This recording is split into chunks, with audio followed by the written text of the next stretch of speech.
Okay, Bismillahirrahmanirrahim. So now we are going to discuss about Maliki Yawmiddin, the concept of Akhirah.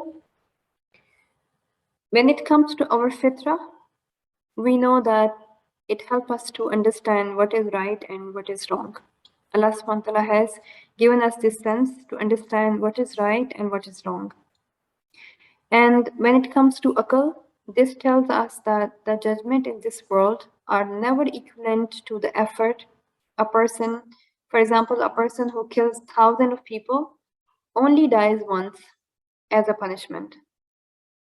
And doers of good do not always get the reward of their effort. There should be someone who should be master there. So even if we have an approach that we want to take revenge from somebody, we can never do that because we do not know, we cannot exactly find that the amount of pain they have put me in, the way I took revenge, is it equal, is it less, or maybe is it more?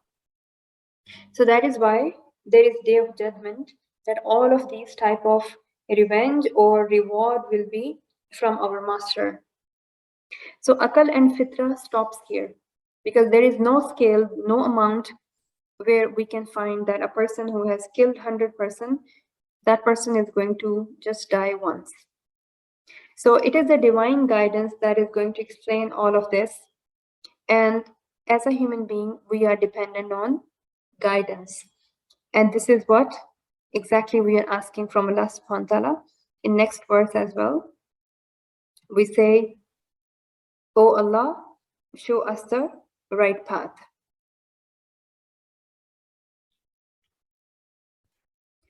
So what is the difference between na'buduka and iyyaka na'budu? For example, as somebody will say, I went to school and to the school I went. Now, if we look at the first statement, it looks like I went to school and maybe after that I might went to somebody to meet, or maybe I went to the market. But when I say to the school I went, meaning I have not gone anywhere else, I just went to school. So when we say Iyyaka na'budu, meaning we just worship Allah subhanahu wa ta'ala, not anybody else.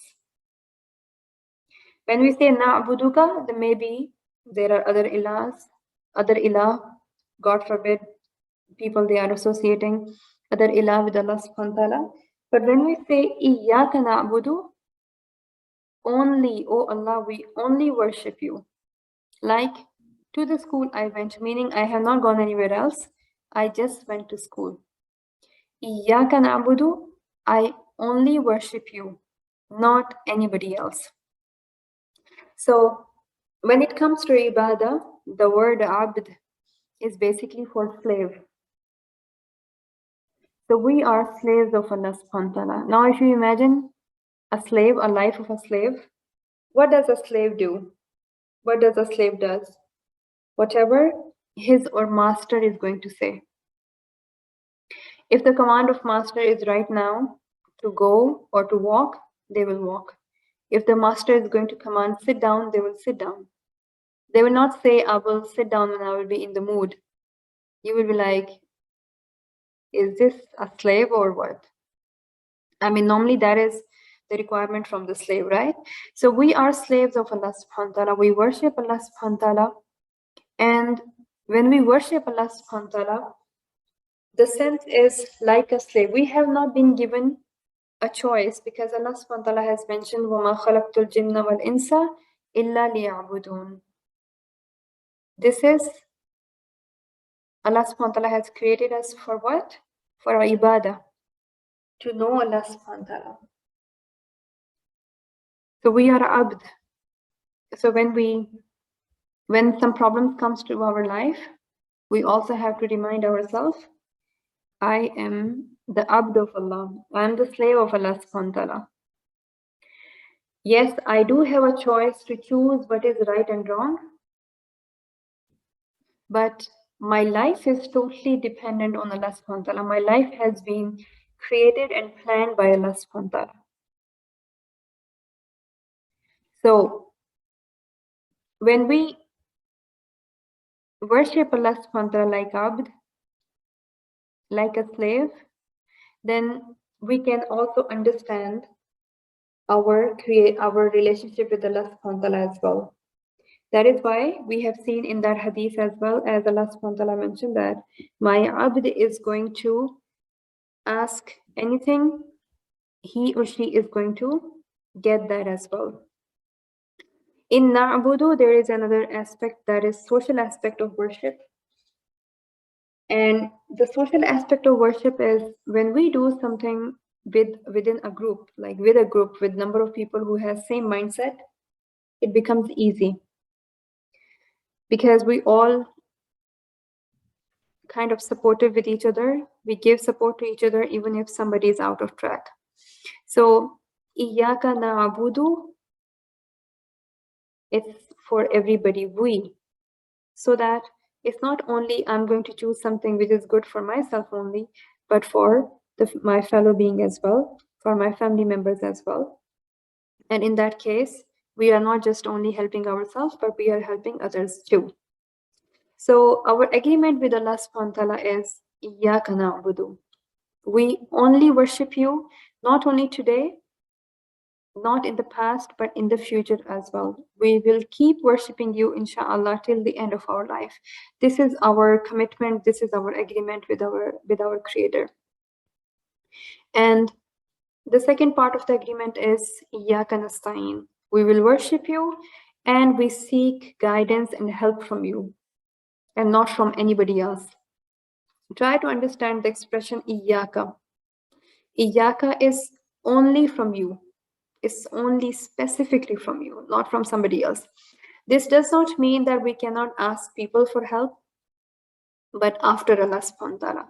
We also have to remember all of the resources we have been given, either wealth, either good people, either links, resources, whatever we have, that is also have been given to us from Allah subhanahu wa ta'ala.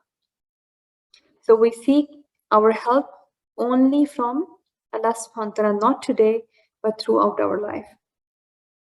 So what we have to do to fulfill this agreement, of course, struggle is required because shaitan is there to detrack us. By the way, nowadays, shaitan has been chained, so we have more time with ourselves to improve our personality. And we can also judge ourselves that is it me and my laziness, or it's really coming from shaitan. Because sometimes we just keep blaming shaitan. It's basically not the shaitan, it's basically we ourselves. So in that case also, shaitan has been chained, so we have more time so that we can improve ourselves, become stronger person. So when the shaitan will be unchained again, whatever the whispers are going to come from shaitan, we will be stronger towards that. So we have to make sure that we keep struggling and keep improving our iman towards ourself, carnal self, false beliefs and ignorance and evil type of system we are surrounded with, and the type of people we are surrounded with. So we have to make sure that we are in right company first of all, because company also have a very strong influence. So let's say if it is your family and all of them, they are not very well connected with Allah subhanahu wa ta'ala, you start taking initiative. Guide yourself as well and guide them one by one, and start with that person who has more softer corner than the others. And then inshallah, you will be creating a family environment for yourself, which is going to strengthen you as well. So to fulfill this agreement, we all have to work on ourselves so that we can become stronger. The month of Ramadan is one of the best way to work on ourselves, to work on our iman. And Allah subhanahu wa ta'ala has mentioned in the Quran that why Allah subhanahu wa ta'ala has prescribed fasting, so that we can become more Allah conscious. And it does not mean only during the month of Ramadan. This is the training period, but that Allah consciousness should go after the Ramadan as well. So as a human being, we need divine guidance, not only to find the path, but also to stay on the path as well. And this path is not only related to the worship only, but in our day-to-day life too. For example, lying is not on a straight path. The person is not on a straight path. That person needs to find that lying is one of the sign of hypocrisy. Backbiting. The one who is backbiting, the person is not on the right path. They have to make sure that they are not sitting with the group of people who always start backbiting. In that case, you take the initiative and tell them, let's speak about ourselves instead of third person. And for that, of course, we need courage. And we need dua also to stay on that path. In that case, maybe you will have very less friends. But what we have to do with those friends with whom we sit down and we waste and empty our book of deeds and give those good deeds to the one we do not like. So we also have to make sure that what type of company we are surrounded with so that we can find our path of guidance, and also we can find the strength to stay on that path, inshallah. We ask Allah subhanahu wa ta'ala, Ihdina Siratul Mustaqim. O Allah, inspire us, guide us, and keep us firm on the straight path, because we are weak and shaitan is there as well. And we ourselves, we also have our own shortcomings. So when it comes to Siratul Mustaqim, what is Siratul Mustaqim? Allah subhanahu wa ta'ala has set an example of the straight path. Now, focus on this example carefully so that you can understand what does Siratul Mustaqim mean. Allah has set the example. On the two sides of this path are walls. Now imagine you are walking on a path, and on that path, both sides, there are walls. In those walls, there are open doors, and on those doors are curtains which can move. You're walking on that path, and you saw there are walls both sides, and in those walls, there are some doors which has curtains. When you sneak in, you can see that what is going on in those doors. Are they open, or some people are inside, but the doors are open. So you keep walking. There is a caller on the gate of Sirat who will guide people, stay on the path and do not deviate from it. The caller at the end of the gate, they will say, although the doors are open, you are not allowed to go there. Do not go to those doors. Just keep walking. And there is another caller, and a caller calls from above the path. When any person wants to open any of these doors, because as a human being, maybe we are walking, but we still want to see what's going on. And the caller will say to anybody who wants to go to that door and open any door, he says, woe unto you, do not open it. For it, if you open, you will pass through. Meaning the doors are open already. But if you're going to cross the door, basically you will be amongst those people. Now let's understand the example. What are these similes for? So this as-sirat, that path where you are walking, that is Islam. And those two walls are the limits of Allah subhanahu wa ta'ala. Allah subhanahu wa ta'ala has set limits and we cannot cross them. And those doors are those things which is prohibited. Backbiting is prohibited. Stealing is prohibited. Adultery is prohibited. Spying is prohibited. Name any sin, they are all prohibited. But then again, all of these sins are in my approach as well and in your approach as well. These doors are open. Only that person is not going to enter in these doors, the one who is Allah conscious and who keep checking themselves. And the caller at the opening of As-Sirat is Book of Allah. That caller, which is telling you, do not go to these doors, that's the Book of Allah subhanahu wa ta'ala. Quran guide us how to live this life, how to walk on that Sirat. And the caller from the top is Allah, caller that lives in the heart of every Muslim. So Allah subhanahu wa ta'ala is with us. Allah has guided us. That light which all of us we have in our heart, that is the light from Allah subhanahu wa ta'ala.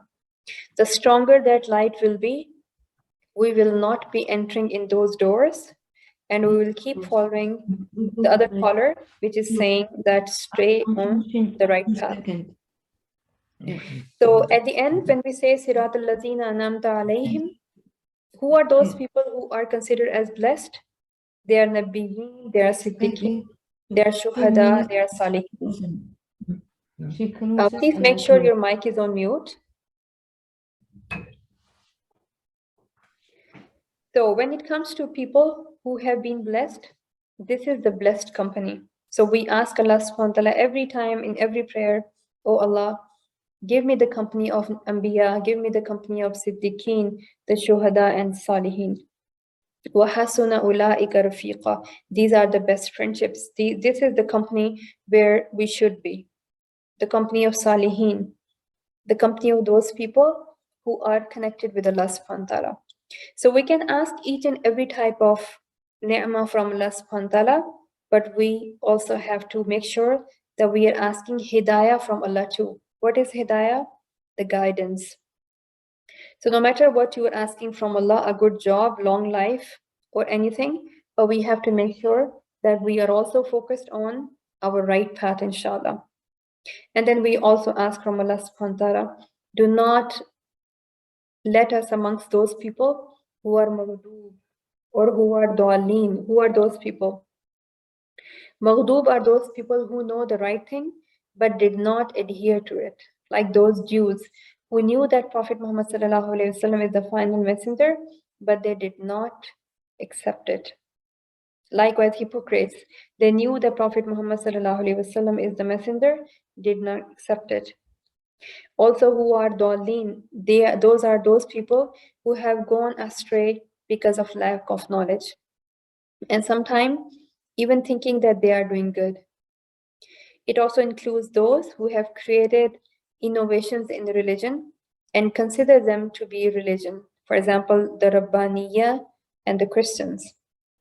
So we ask Allah subhanahu wa ta'ala, oh Allah, give us the company of these people, Nabiyyin, Siddiqeen, Shuhada and Salihin, and do not let us amongst these people who are either they got the wrath of Allah subhanahu wa ta'ala or they are not on the right path. So if we look at now Suratul Fatiha, it's a beautiful balance. First 3 verses is all praise of Allah subhanahu wa ta'ala. Then the 4th verse, Iyyaka na'budu wa iyyaka nasta'in, is basically our relationship with our Creator. Iyyaka na'budu, we only worship you. Iyyaka nasta'in, we only seek help from you. And then the last part is for the guidance. Guidance of Sirat al-Mustaqim, and then guidance towards those people who are basically Anbiya, Siddiqeen, Salihin, and we also ask Allah subhanahu wa ta'ala, oh Allah, do not let us amongst those people who are not on the right path. So this brings us to the end of the session. Some of the tasks, which is our practical work, inshallah, for today as well. Please make sure that you are taking track of your hourly timetable. So inshallah, it's going to help you to stay more productive during the day. Keep an eye of your level on your prayer, how much you are working on staying focused. Also, how you are improving your mindfulness for Allah subhanahu wa ta'ala. Also, do not forget to take care of yourself. It is ibadah too. And be very conscious today when you recite Surah Fatiha, because now you know the conversation between you and your Creator. What you have to do, you just have to understand that conversation. Make sure that you are going to revise, or if you don't know, try to understand the translation of Surah Al-Fatiha as early as possible, as soon as possible. Inshallah. Jazakallah khair for attending the session. May Allah subhanahu wa ta'ala make it a great deed in our book of deed, inshallah. سبحانك اللهم وبحمدك نشهد أن لا إله إلا أنت نستغفرك ونتوب إليك. السلام عليكم ورحمة الله وبركاته.